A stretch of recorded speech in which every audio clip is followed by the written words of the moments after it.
Occupations. Barka da zuwa. Welcome to another section of learning the Hausa language. Today we'll be learning the occupations in Hausa. Occupations serve as a way people obtain a source of livelihood.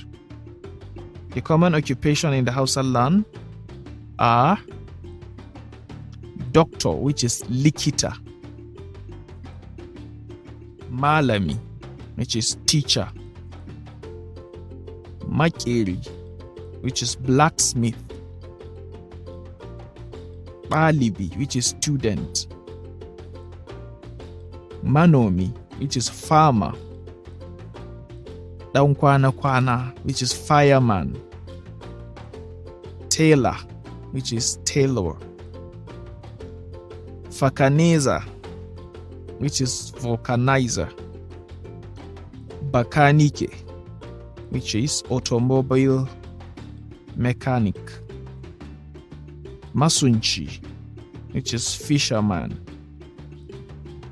matuƙin mota, which is driver, matuƙin jirgin sama, which is pilot, ɗan sanda, which is policeman, soja, which is a soldier, ganduroba, which is a prison warder. In this lesson, we have learned the various occupations in Hausa. Thank you for staying with me till the end of the lesson. Say Anjuma.